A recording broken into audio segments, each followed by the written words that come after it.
E eu não sei você, mas como alegra o meu coração poder ver a igreja crescendo, poder ver vidas se convertendo ao Senhor, vidas descendo as águas do batismo.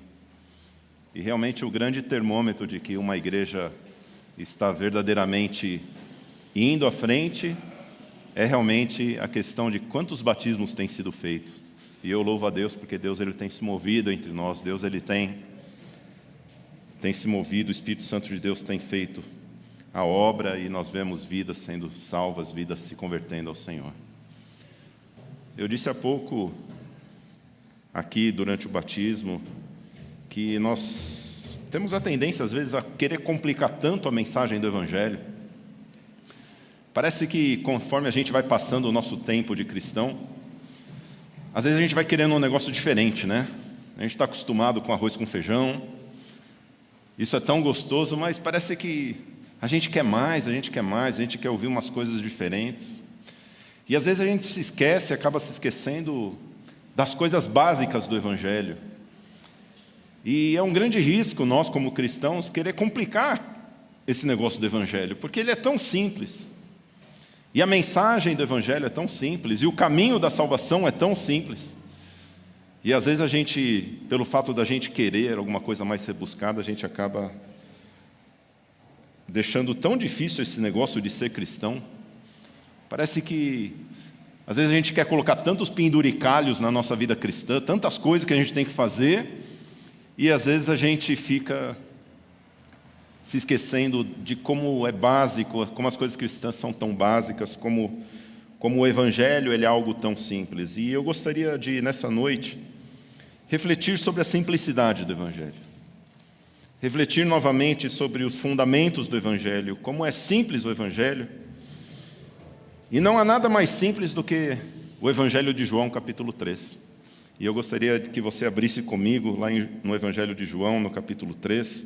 O título da mensagem de hoje é Nascer de Novo.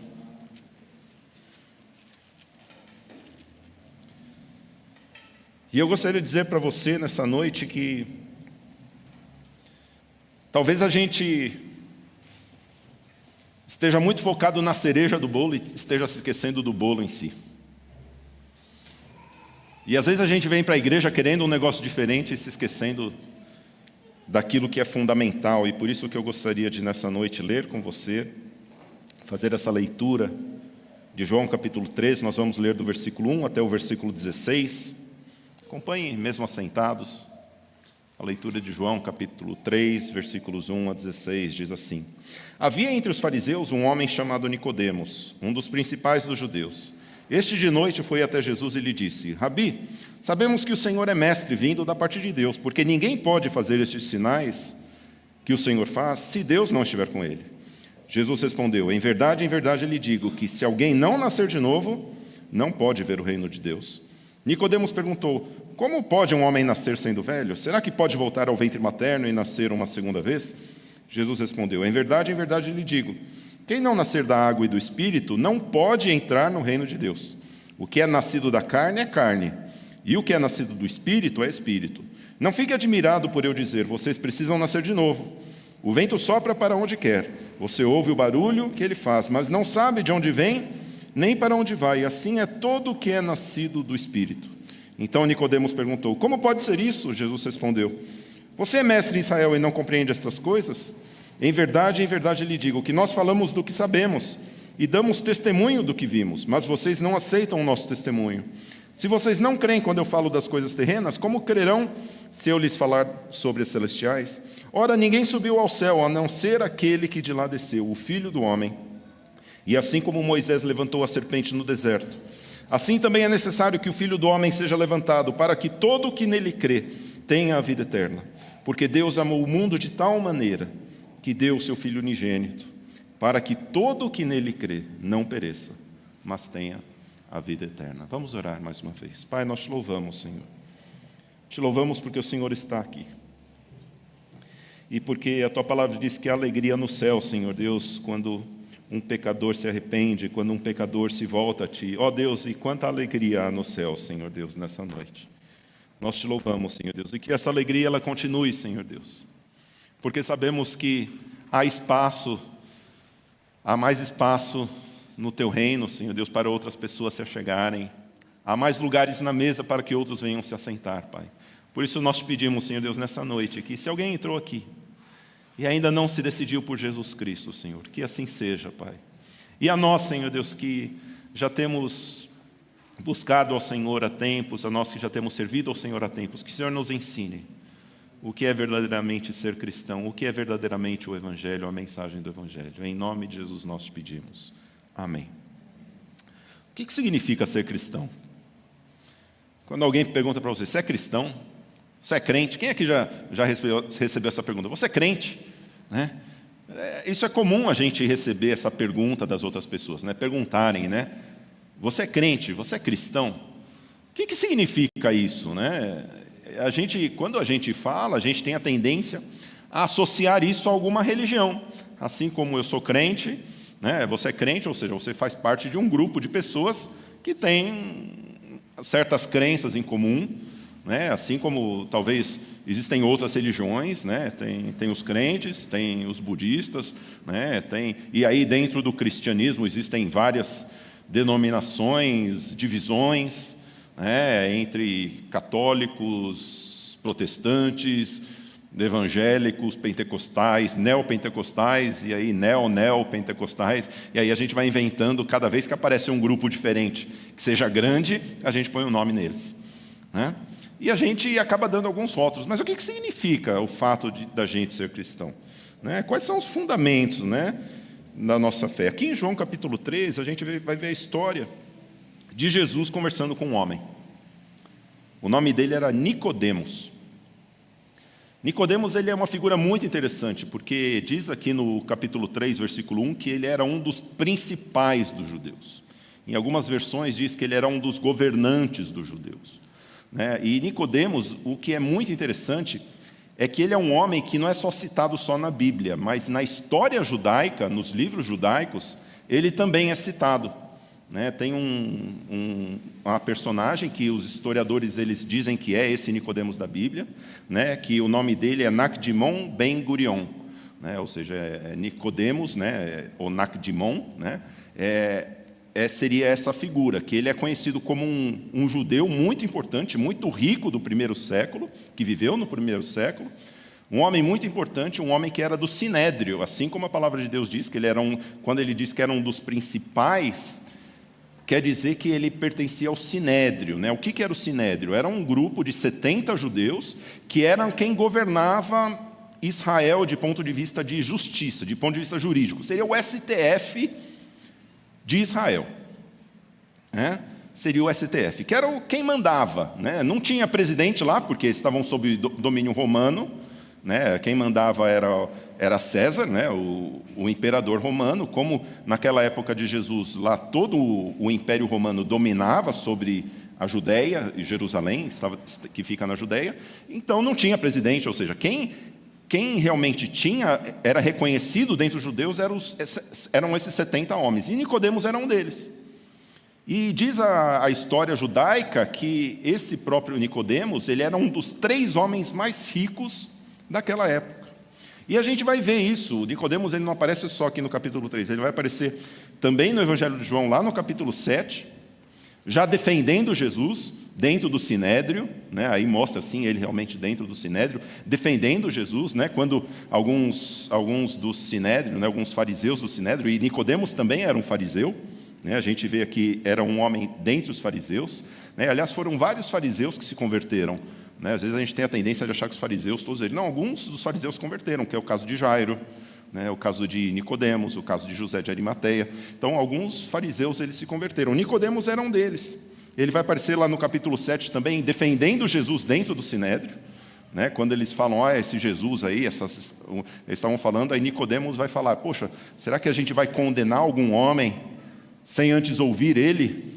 Ou seja, a gente vê que Nicodemos já estava lá tomando o partido de Jesus. E a gente vai ver mais especificamente lá na morte de Jesus. Depois que Jesus morre, Nicodemos, junto com José de Arimateia, é um dos homens que vai lá para fazer o sepultamento de Jesus, levando aí 50 quilos de óleos aromáticos, E a gente sabe como isso é caro, Quem compra um perfuminho, às vezes 10 ml, custa o olho da cara, Imagina 50 quilos aí de perfumes, né, que eles levaram para embalsamar o corpo de Jesus.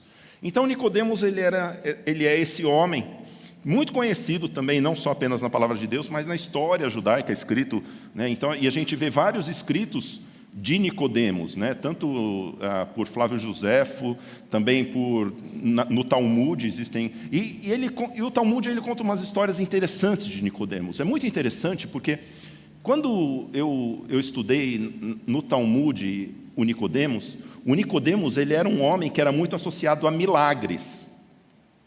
Diz que ele fez alguns milagres também, né? Conta a história do Talmud de que teve uma das Páscoas onde teve uma seca muito grande. E aí Nicodemos ele fez o seguinte, ele falou o seguinte: olha, puxa vida, né? Vai ter a Páscoa e vem muitos judeus que vão vir de fora. O que a gente vai fazer? E está uma seca tremenda. Eles vão vir de fora, não vai ter nem água para beber. Né? Aqui a gente tem água aqui, né? De monte. Mas imagina vinha centenas de milhares de judeus de fora, de outras regiões. Imagina todo mundo indo para lá e não ter água para beber. E aí Nicodemos falou o seguinte: já sei o que eu vou fazer. Eu conheço um oficial romano e eu vou falar com ele. E aí ele chegou para esse oficial romano e falou: olha, oficial, eu sei que você é dono de todos os poços aqui da região. Eu quero que faça o seguinte, vamos fazer o seguinte. Eu quero que você me empreste 12 desses poços para que a gente possa dar água para beber para o pessoal. E Deus, a gente vai orar para Deus e Deus vai mandar uma chuva. E aí todos os seus poços vão encher, aí vai ficar tudo certo, e aí vai ficar todo mundo feliz, né? Depois, porque estava uma seca muito grande, aí aquele oficial romano, bom, essa seca aí, não tem previsão de chuva, né? Olhou lá no celular dele a previsão de chuva, falou, acho que não tem. Ele falou, legal, vamos fazer isso. E aí foi o que aconteceu, só que ele falou o seguinte, olha, no último dia depois da festa, um dia depois da festa, se não chover, eu vou te dar um monte de dinheiro, 100.000 moedas de prata. Isso é muito dinheiro, né? Lembra que um escravo era vendido por 60 moedas de prata. Então 100.000 moedas de prata era realmente algo muito, muito caro. E aí foi o que aconteceu, né? O povo veio, e aí o povo teve água, mas nada de chuva. Nada de chuva. E conta a história, né? Que aquele oficial romano, quando chegou, quando deu meio-dia, né? Já tinha passado a festa, né? Já era o dia seguinte, era o último dia. Aí ele mandou os seus servos lá e falou, escuta, fala para o Nicodemos me mandar o meu dinheiro. Aí ele falou, não, calma, não acabou o dia ainda. E disse que estava aquele céu azul, né? E ele falou, manda o meu dinheiro. E aí diz que Nicodemos foi até o templo, orou, e enquanto ele estava orando, disse que fechou o templo, né? E Deus mandou uma chuva, né? E disse que ficou tão escuro, né? Que Deus mandou a chuva, né? E aí ele ficou feliz, e aí ele foi até aquele oficial romano e falou, olha aqui, né? Já está, a chuva veio, né? Encheu os seus poços. Ele falou, mas só que o que acontece? Está tudo escuro, eu acho que o sol já se pôs. Eu não estou vendo o sol, o dia já acabou. O combinado era até hoje ao pôr do sol. Como o dia acabou, você me deve o dinheiro. Aí diz que ele foi de novo para o templo, orou de novo. Aí diz que as nuvens se dissiparam, aí viu o sol e aí ficou tudo certo, né? De novo, isso não é uma história que está na palavra de Deus. Essa não é uma história bíblica. Ela está contida, né, em alguns escritos judaicos, né, como uma história judaica, assim como a gente tem um livro de história, assim como, pastor, mas isso daí não está na Bíblia. Não está na Bíblia, mas a gente tem um livro de história que a gente acredita do mesmo jeito, né? A gente lê sobre os egípcios, né? Então isso também é uma fonte histórica. Mas o milagre, se aconteceu ou não, ou se foi exatamente assim, não me chama atenção. Mas o que me chama atenção aqui é o fato de Nicodemos ser ligado ao milagre, porque quando Nicodemos diz a palavra de Deus que ele vai até Jesus, olha o que diz lá no versículo 2. Diz que Nicodemos, quando ele vai até Jesus, ele fala o seguinte, Jesus, eu sei que o Senhor veio de Deus, porque ninguém pode fazer esses sinais que o Senhor faz se Deus não estiver com ele. Eu sei que milagre, somente Deus pode fazer.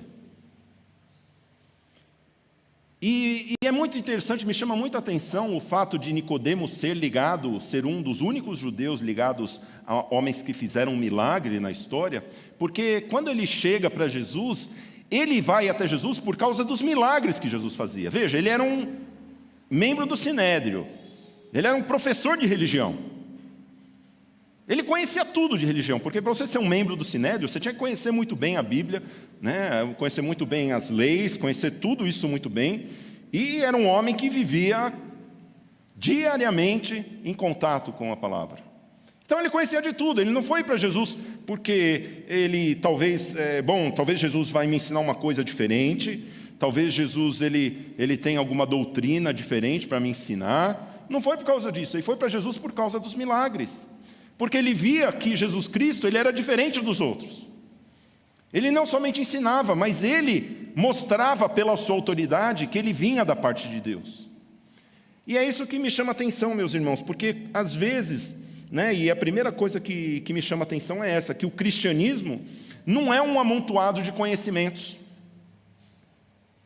Às vezes a gente acha que o cristianismo é um amontoado de conhecimento, ou seja, eu vou para a igreja, eu vou aprender um monte de coisa, e aí eu vou ser cristão. Eu vou aprender o nome de Jesus, a cidade que ele nasceu. Onde que ele nasceu? Belém, muito bem. Jesus se batizou. Quem que batizou Jesus? João. Olha, tá vendo? Vocês estão bons, acho que vocês vão para o céu. É isso, o cristianismo não é isso. Ainda tem crente, meus irmãos, principalmente nós batistas, que a gente acha que quando a gente chegar na porta do céu vai ter chamado oral para entrar no céu. Vai ser chamado oral, ou seja, se você aprendeu direitinho, se você foi na escola bíblica, se você aprendeu, se você leu a Bíblia, parabéns, você pode entrar. Primeiro vai ter uma chamadinha oral, Se você conhece mais ou menos, tudo bem, Se você já foi para o seminário, já vão fazer umas perguntas difíceis, Quais são os 3 ofícios de Cristo? Pastor, essa daí eu não sei, Olha, já tem uns irmãos que falam, pastor, se perguntar essa, acho que eu não entro no céu, Rei, sacerdote e profeta, são esses 3, tá? Mas não é isso que vai chegar lá. Às vezes a gente acha que cristianismo é isso. Às vezes a gente acha que ser cristão é eu conhecer um monte de coisas. Ser cristão é eu aprender algumas coisas a mais. Ser cristão é eu saber exatamente, olha, qual que é o nome dos apóstolos. Não é isso. Meus irmãos, quando nós entendemos, e aqui a gente vê o exemplo de Nicodemos, e Nicodemos parece que ele é a figura de tudo isso. É a figura de todos nós, de todas essas pessoas que dizem assim, eu já sei como é que funciona a questão espiritual. E tem muita gente dentro e fora do cristianismo dessa maneira. Aliás, se você perguntar para qualquer um a respeito do que você pensa a respeito das coisas sobrenaturais, vida após a morte, depois que a gente morrer, para onde a gente vai, tem um outro que vai dar uma escorregada, mas de uma maneira a gente tem uma crença a respeito disso. De uma maneira ou de outra, nós somos como Nicodemos, a gente já sabe de todas as coisas, a gente já conhece de tudo, a gente já ouviu falar de um monte de religiões, de um monte de conhecimentos a respeito de Deus, e a gente conhece um monte de coisa, até que a gente vê um milagre. E isso acontece muito, até dentro das nossas igrejas. Quantas vezes a gente está aqui, tudo tranquilo, e de repente começa a acontecer uns milagres lá na igreja do vizinho. O que acontece? Vamos lá, vamos ver o que está acontecendo lá, Hoje não sei, Na nossa época teve umas épocas, pastor, que começou a acontecer uns milagres em umas igrejas, e era um tal do povo aparecer com uns negócios diferentes, uns dentes de ouro para cá, uns irmãos caindo para lá, e os crentes curiosos, vamos todo mundo lá ver. Por quê? Porque quando o milagre acontece, irmãos, a gente esquece de tudo quanto é doutrina. Quando a gente vê um milagre acontecendo, parece que tudo aquilo que a gente aprendeu, parece que não tem valor nenhum. Foi isso que aconteceu com Nicodemos. Ele conhecia tudo, ele estava dentro da verdade, ele tinha acesso a todos os escritos da palavra de Deus. Mas parece que aquilo não era suficiente, porque ele não via aquilo sendo transformado em vida. E quantos de nós que somos como Nicodemos, a gente já conhece a palavra de Deus, a gente está desde criancinha estudando a Bíblia, na escola bíblica dominical, a gente vem para a igreja, mas parece que a gente não parece que nunca teve contato com esse poder de Deus, com esses milagres, assim como Nicodemos ele vê. E quando ele vê aquilo, parece que tudo aquilo que ele conhecia parece que perde o valor. Porque a gente vê um homem já idoso, porque para você participar do Sinédrio, você tinha que ter uma certa idade, chegando para um jovem de 30 anos, da faixa dos 30 anos, como era Jesus, chegar para ele e falar, mestre. Meus irmãos, a gente vê que Nicodemos, ele reconhece, através dos milagres, que Jesus era diferente. Que tinha alguma coisa nesse homem, esse tal de Jesus, que veio de Nazaré, que era diferente de todos os escritos que eu tinha lido, de tudo aquilo que eu tinha aprendido. Parece que nesse Jesus tinha algo diferente. Porque quando Nicodemos, esse homem que sabia que os milagres somente poderiam vir de Deus, ele reconhece a autoridade de Jesus. Ele reconhece que Jesus não era um homem que veio para o mundo só para dar alguns ensinamentos a mais, assim como tantos vieram já para esse mundo, dando ensinamentos aí, como Buda, como Kardec, como Muhammad, como outros da história criaram e fundaram religiões e deram ensinamentos.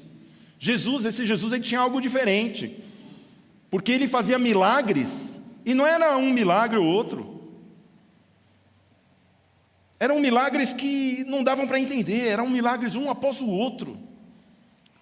Vinham os doentes para Jesus, e ele não curava um ou outro, ele curava todos. Esse Jesus, ele era algo diferente. E Nicodemos, ele reconhece em Jesus Cristo, por causa dos milagres, que Jesus Cristo, ele era o caminho, que nele estava a verdade.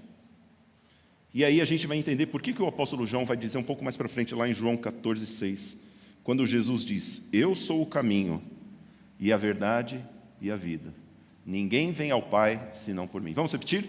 Jesus respondeu: eu sou o caminho, a verdade e a vida. Ninguém vem ao Pai senão por mim. O que faz o cristianismo ser diferente das outras religiões? O fato de ter um código moral? Todas têm. O fato de ser algo que desenvolve a sua espiritualidade? Todas são. O que há de diferente no cristianismo? Jesus Cristo. Porque ele foi diferente dos outros, por causa dos milagres que ele fez. E o próprio João, ele diz que se todos os milagres de Jesus fossem escritos, não haveria papel e caneta suficiente para poder... Você sabe o que é isso, o que a gente está dizendo? A gente não está dizendo de uma pessoa que fez um milagre que foi registrado, a gente não está falando de um que fez um... Não, a gente está falando de um homem que fez muitos milagres. Por quê? Porque para que nós reconhecêssemos quem ele era, para que nós reconhecêssemos que ele é o caminho, ele não é um que diz alguma coisa a mais, mas o que ele diz é a verdade, e que nele está a vida. E isso o diferencia de todos os demais.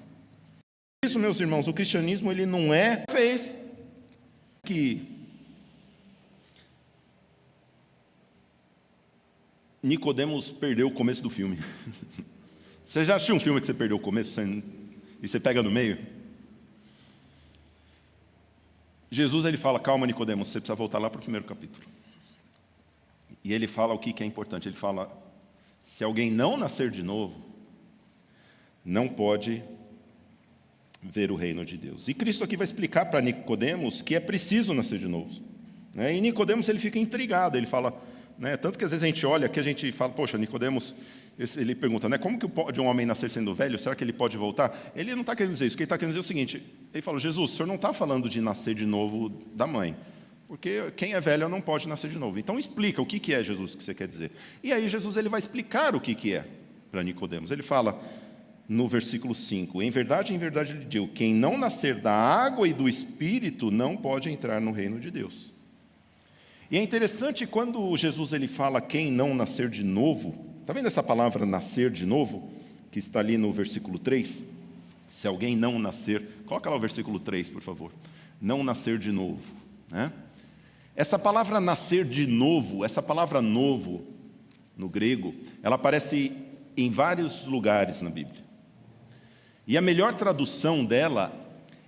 ela, em outras palavras, aqui ela é colocado como nascer de novo, mas a melhor tradução para ela é nascer do alto. Tanto que essa palavra, se você... Coloca lá, por favor, o versículo 31 de João capítulo 3. Olha lá o versículo 3. Essa mesma palavra, que é a palavra anotem, no grego, ela aparece ali. Está vendo? Olha, quem vem das alturas, está vendo essa palavra das alturas?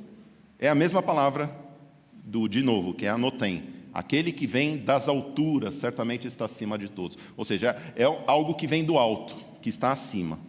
Algo que vem do alto. Isso daí aparece também lá em Marcos capítulo 15, versículo 38. Conseguimos colocar aí? Marcos capítulo 15, versículo 38. Essa mesma palavra aparece lá também. Olha lá. E o véu do santuário se rasgou em duas partes.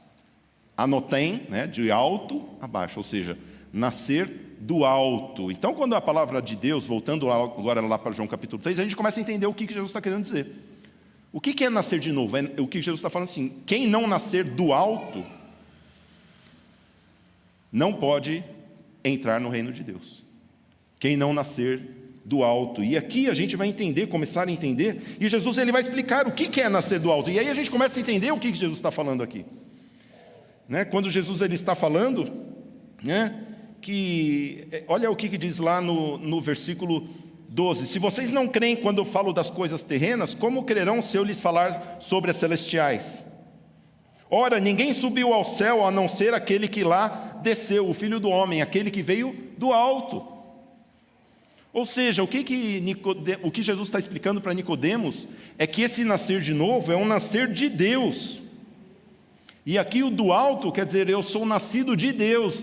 E aí, por quê? Porque a gente vê o próprio evangelista João falando várias vezes sobre isso, sobre nascer de Deus. Sobre o fato de eu ter nascido de Deus, de eu ser nascido de Deus. A gente vai ver um pouquinho mais para frente. Mas, meus irmãos, a gente vê que o fato de eu nascer de Deus me torna o quê? Um filho de Deus. E é isso que o próprio evangelista João vai explicar lá em João capítulo 1, versículos 12 e 13. Olha o que diz lá João capítulo 1, versículo 12 e 13. Mas a todos quantos o receberam, deu-lhes o poder de serem feitos filhos de Deus, a saber aos que creem no seu nome, os quais não nasceram de sangue, nem na vontade da carne, nem na vontade do homem, mas de Deus. Lembra o que Jesus falou? Não é aquele que é nascido de sangue, não é aquele que é nascido da carne, mas é aquele que é nascido da água e do Espírito, ou seja, aquele que é nascido de Deus. Como que eu sei aquele que é nascido de novo, aquele que é nascido de Deus? Como que eu faço para saber? Ora, se eu sou nascido de Deus, da água e do Espírito, a água por conta do batismo, por causa da decisão que tomamos por Cristo Jesus, e do Espírito, porque o Espírito testifica que nós somos filhos de Deus. Isso é ser nascido de novo. E, meus irmãos, sem novo nascimento não há cristianismo. Cristianismo é nascer do alto, é nascer de Deus. Cristianismo não é eu aprender um monte de coisa. Cristianismo é eu nascer de novo. Mas, pastor, por que eu preciso nascer de novo? Ora, por que a gente precisa fazer de novo as coisas? Por que eu preciso fazer a coisa uma segunda vez? Porque a primeira não deu certo. Você já fez alguma coisa que você fez a primeira vez e não deu certo? Quem é recém-casado aqui? Tem alguns recém-casados, olha ali que bênção, né? Deixa eu perguntar, ela já fez o primeiro arroz? Não. E o segundo ela fez, foi melhor, né? O primeiro. Quem já fez o primeiro arroz sabe o que eu estou dizendo, né? Você faz, sai aquele negócio, aquela unidos venceremos, aquele. Não dá nem para fazer bolinho depois. Você olha e fala, não deu certo, é lixo. Por que a gente tem que nascer de novo? Porque a primeira vez não deu certo. A nossa vida não é uma vida que tem que ser melhorada. Não serve, tem que nascer de novo. Deus não é o Deus que arruma aquilo que está ruim. É o Deus que faz nova todas as coisas. Olha, eu quero dizer para você, se tem um negócio na sua vida que...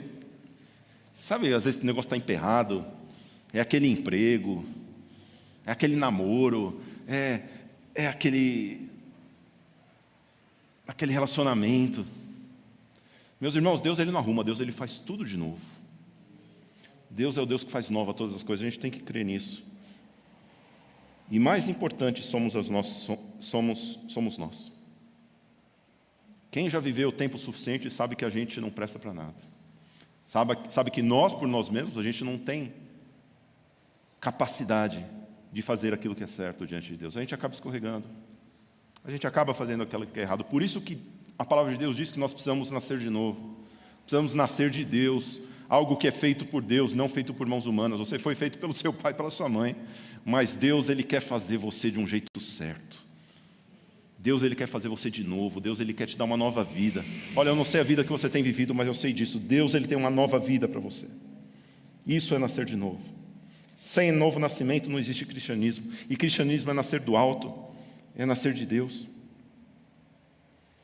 Puxa vida, pastor, como que eu faço então para saber se eu já nasci de Deus? Olha, o próprio evangelista João, ele vai falar a respeito disso, lá na primeira carta. E veja que ele mostra algumas características daquele que é nascido de Deus. E eu vou falar alguns versículos aqui. Olha, o primeiro deles, 1 João 2,29. Olha o que ele fala.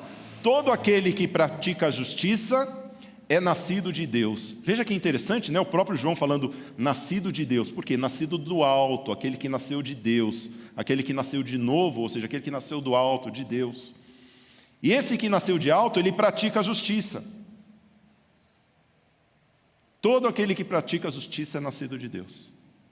Isso é uma característica daquele que nasceu de novo. Será que você tem praticado a justiça? Será que se você tem feito aquilo que é justo? Vai vendo aí. Segundo versículo, todo aquele que é nascido de Deus não vive na prática do pecado. Todo aquele que é nascido de Deus não vive na prática do pecado. Você tem vivido na prática do pecado? Aquele que é nascido de Deus não vive na prática do pecado. Terceiro lugar, quem é nascido de Deus guarda a si mesmo, e o maligno não pode tocar nele. Esse é o que eu mais gosto, porque ele tem uma promessa também, né? Aliás, a gente só gosta da segunda parte, né? Não quer que o diabo toque na gente. Mas aquele que é nascido de Deus guarda a si mesmo. E guarda a si mesmo como? Na questão do pecado. A parte A desse versículo diz que aquele que é nascido de Deus não vive em pecado. De novo, ele repete. E ele fala que guarda a si mesmo, guarda os seus passos, para não pecar, para não desagradar a Deus. Aquele que é nascido de novo, ele se cuida para não pecar. Quem é nascido de novo, nascido de Deus, se guarda. Mais um, 1 João 4,7. Todo aquele que ama é nascido de Deus e conhece a Deus. Todo aquele que ama é nascido de Deus e conhece a Deus. Veja que a palavra de Deus, ela mostra algumas coisas. E o próprio apóstolo João, ele fala, olha, eu estou escrevendo essas coisas para você ver se você é assim mesmo. Para você ver se você nasceu de novo. Confere. E aí a gente pode falar, puxa vida, pastor, eu acho que eu não sou nascido de novo, então. Porque vira e mexe eu dou umas escorregadas. E se fosse assim, talvez a gente pensasse, puxa, então, eu acho que eu nasci de novo, mas acho que eu já morri de novo. Porque na nossa vida cristã, mesmo após a gente reconhecer o senhorio de Jesus, mesmo após a gente ser batizado, mesmo após a gente entregar a nossa vida a Jesus, nós vamos, vez por outra, desagradar ao Senhor. E o Senhor sabe disso, porque o próprio apóstolo João, ele falou que aquele que diz que não peca, comete pecado. É mentiroso, comete pecado. Nós continuamos carregando, como diz o apóstolo Paulo, o corpo dessa morte. Nós continuamos carregando em nós. Mesmo após nós termos recebido ao Senhor Jesus, nós continuamos caminhando e, vez por outra, parece que esse corpo dessa morte puxando a gente para fazer aquilo que é errado. E é uma luta, de maneira que eu falo que todo crente é alguém bipolar. Porque é você querendo fazer uma coisa e alguém dentro de você querendo fazer outra. E todo crente que for no psicólogo, com certeza vai ter, né, se for expor sua luta da carne contra o espírito, vai dizer o laudo lá, bipolar. Porque é isso mesmo que acontece. Por quê? Porque eu nasci de novo. Ou seja, quando eu nasço de novo, tem duas pessoas morando em mim. Um vivo e um morto, o que é pior. E a gente tem que ficar carregando esse corpo dessa morte, esse corpo morto, esse defunto, que é você mesmo, a nossa velha natureza. A gente precisa ficar carregando a gente. Né? E como eu gostaria que não fosse assim. E até o apóstolo Paulo fala, né? Aquilo que eu quero fazer, aquilo que eu não quero fazer, eu faço. Olha, se o apóstolo está falando isso, pobres de nós. Como que a gente pode, então, conceber o que é o cristianismo, sendo que existem essas duas naturezas dentro de nós? Se eu já nasci de novo, se eu já recebi verdadeiramente o novo nascimento, o nascimento de Deus, mas eu ainda estou carregando dentro de mim uma velha natureza, de maneira que essa nova natureza, ela quer se demonstrar forte, mas ainda tem uma antiga natureza. É através desse terceiro ponto que não há transformação. Se não há transformação, não há cristianismo. Vamos repetir? Se não há transformação, não há cristianismo. Sabe por quê? Porque ser cristão é ser transformado a cada dia. E Nicodemos precisou entender isso. Imagina ele, que já tinha completado a carreira dele, né? Já viu aqueles homens, né? Falam assim, bom, já completei a carreira, guardei a fé, né? Está cheio dos crentes na igreja assim, né? Eu sou um deles. Talvez o maior de todos os pecadores. Já sei de tudo. Pode ir, né? E aí chega um tal de Jesus e fala, você precisa nascer de novo. Você precisa ser transformado. E ele vai falar... aliás, é interessante, né? Porque o pastor também tocou nesse ponto, né? Lá em Romanos 12:2. Olha o que diz lá Romanos 12:2. E não vivam conforme os padrões desse mundo, mas deixem que Deus o transforme pela renovação da mente. Deixe ser transformado. Imagine Nicodemos, já um homem velho, professor de religião, professor de escola bíblica. E aí você fala para ele, deixe ser transformado na sua mente. O que você pensa? Espera aí, isso é um conflito. Porque, que história é essa de evangelho? Não, eu tenho que crer nos fundamentos. Os fundamentos não devem ser transformados. Os fundamentos não devem ser transformados. E isso é uma verdade, meus irmãos. Os fundamentos da fé cristã nunca, jamais serão abalados, jamais serão transformados. São rochas sólidas. De que Jesus morreu e ressuscitou ao terceiro dia. De que somente há salvação pela fé em Jesus Cristo. De que Ele é o único caminho. Só existe um homem mediador entre Deus e os homens, Jesus Cristo, homem e Deus ao mesmo tempo. Esses são rochas sólidas. Mas ainda assim, crendo nessas rochas sólidas, eu preciso ainda ser transformado. Sabe por quê? Porque o próprio Jesus vai falar para Nicodemos. O vento sopra onde quer. Você ouve o barulho que ele faz, mas não sabe de onde vem nem para onde vai. Assim é todo aquele que é nascido do Espírito. Irmãos, quantos de nós não temos provado dessa transformação maravilhosa de Jesus Cristo? Porque a gente às vezes encarna um Nicodemos de que eu já sei tudo, eu já sou o mestre do Sinédrio. E o Espírito Santo está querendo fazer maravilhas no nosso meio. O Espírito Santo está querendo levar a gente para outros lugares, a fazer outras coisas, a fazer milagres, a mostrar o poder de Deus a tantas pessoas. E às vezes a gente quer ficar lá parado. Cristianismo é deixar ser transformado. E esse talvez seja o motivo pelo qual muitos já não estão mais sensíveis ao Espírito de Deus. Porque já não querem mais ser transformados. Já não querem mais ouvir a voz do Espírito Santo de Deus. Já não querem mais ouvir a voz do Espírito Santo de Deus para saber o que se deve fazer. Parece que já completaram a sua carreira. Ah, meus irmãos, sim, os fundamentos do cristianismo jamais serão transformados. Mas nós precisamos a cada dia deixar ser transformados pelo poder de Deus. Isso nós precisamos aprender. Isso é o cristianismo. Isso é ser cristão. É poder dizer que eu não estou pronto ainda, eu preciso ser transformado ainda. Né? Tem até como diz a música, né? Dá-me um coração igual ao teu. Eu preciso ser transformado.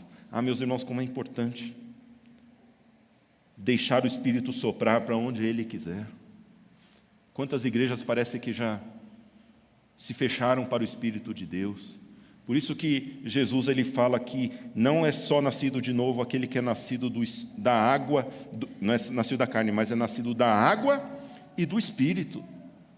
Ou seja, é aquilo que é nascido da água, sim, é aquele que tem fundamentos nas doutrinas principais da fé cristã, sendo o batismo a principal delas. Mas aquele que também é nascido do Espírito, que está sensível à voz do Espírito. Uma coisa que é interessante em Nicodemos, e a história conta, de que ele era um homem dos principais, um dos homens mais ricos que houve em Israel. mas foi um homem que perdeu tudo depois. Foi um homem que perdeu tudo. Porque foi um homem que entendeu que Deus tinha muito mais para dar para ele. Foi um homem que, quando começou, ele era aquele, sabe aquela pessoa que tem vergonha de ser crente? Sabe aquela pessoa que você fala assim, você é cristão? Aí ele fala, hã? Que igreja que você vai? Ah, uma aqui do bairro. Ele era aquele cara que tinha medo. Ele foi de noite ver Jesus. Aquele cara que queria ir escondido. Não era aquele cara que tinha aquela confiança em Jesus. Mas a gente vê no final da vida dele, Jesus morrendo, e toda Jerusalém estava lá quando Jesus morreu. A cidade inteira estava lá. E ele não teve vergonha de ir lá pedir o corpo de Jesus e mostrar que ele era servo de Jesus Cristo. Ele deixou ser transformado. Parece que ele deixou de lado tudo aquilo que ele tinha aprendido por amor a Jesus Cristo. Para entender, Senhor, o que o Senhor deseja que eu faça hoje? Porque isso é ser cristão. Não é a gente olhar para a nossa carreira, o nosso currículo eclesiástico. É a gente olhar para Jesus e falar, Jesus, o que o Senhor quer que eu faça hoje? Senhor, qual é a tua vontade para a minha vida hoje? Isso é ser cristão. Sabe por quê? Porque Deus é o Deus que faz nova todas as coisas. A misericórdia dele se manifesta e se renova toda manhã. De maneira que Deus tem um amanhã novo para você. Como diz na música que nós cantamos, né? Deus tem um novo amanhã para mim. Deus tem um novo amanhã para mim. Isso é ser cristão. Não é ser alguém perfeito, não é ser alguém com um monte de conhecimento, mas ser alguém que está a cada dia buscando o Espírito Santo de Deus, dizendo, Senhor, o que o Senhor quer de mim hoje? Alguém que pode ir a cada dia, quando termina o seu dia, quando coloca a sua cabeça no travesseiro, alguém que reconhece que talvez tenha andado não perfeitamente diante do Senhor, mas alguém que quer, no dia seguinte, ser alvo da misericórdia do Senhor, que se renovará na sua manhã seguinte. E isso é ser cristão. É quando eu chegar na minha casa hoje, e eu reconhecer que eu ainda preciso ser transformado. Mas eu sei que amanhã de manhã as misericórdias do Senhor vão se renovar, e eu vou ter um novo dia para poder adorar ao Senhor, eu vou ter um novo dia para mostrar aos outros, para não precisar ter aquela vergonha de dizer que eu sou cristão, mas para poder mostrar com as minhas obras, para poder mostrar com as minhas atitudes, que eu sou como Nicodemos, que eu estou disposto a dar todos os meus bens por Jesus Cristo, eu estou disposto a dar a minha vida por Jesus Cristo, eu estou disposto a mostrar a todos, a testemunhar a todos que eu sou de Jesus Cristo. Isso não é fácil, isso requer coragem, que foi a coragem de que todos os batizandos fizeram aqui, de poder demonstrar. Por isso que o batismo é algo mais importante, porque é a demonstração máxima da sua coragem de poder estar diante de todas as pessoas dizendo, eu creio em Jesus Cristo. Ser cristão é isso. E eu queria perguntar para você, você é cristão? Ser cristão é saber que Jesus é o caminho e a verdade e a vida. Ser cristão é ser nascido de Deus, e ser cristão é deixar ser transformado. Veja que não é difícil. É algo simples, a gente complica tanto as coisas. E o Evangelho ele é simples dessa maneira. Simples, mas ao mesmo tempo que requer tudo de nós. Que requer toda a nossa vida, toda a nossa adoração, todo o nosso louvor. Por isso que Deus fala, ame ao Senhor com todo o seu coração, com toda a sua vida, com todas as suas forças. É isso que Deus quer de nós. Apesar de ser algo simples, Deus ele quer o nosso tudo. Deus ele quer a nossa vida. E será que nós estamos dispostos, assim como Nicodemos, deixar ser transformados por Jesus? Que Deus nos abençoe para que possamos, a cada dia, tomar essa decisão de ser cristão. Tomar essa decisão de poder acordar e dizer, hoje eu vou ser o melhor cristão desse mundo. de querer sair por aquela porta e poder dizer: eu vou ser o cara mais cristão dessa igreja, eu vou ser a mulher mais cristã dessa igreja, eu vou ser o homem mais cristão da minha casa. Ah, meus irmãos, esse deve ser o nosso desejo. A gente quer tanto ver esse Brasil ser transformado, a gente quer tanto ver esse mundo transformado, mas a gente só vai ver o mundo transformado quando o Brasil for transformado. A gente só vai ver o Brasil transformado quando o estado de São Paulo for transformado. A gente só vai ver o estado de São Paulo transformado quando a cidade de Cotia for transformada. A gente só vai ver a cidade de Cotia transformada quando a gente vê a Igreja Batista da Glória transformada. Mas a gente só vai ver a Igreja Batista da Glória transformada quando os nossos lares foram transformados. E a gente só vai ver os nossos lares transformados quando eu e você formos transformados por Jesus Cristo. Se nós queremos ver esse mundo transformado, sejamos nós transformados. E creiamos que uma pessoa transformada pode transformar o mundo. 12 homens, apóstolos de Jesus, transformados, fizeram algo que o mundo jamais viu. E hoje nós estamos aqui por conta deles.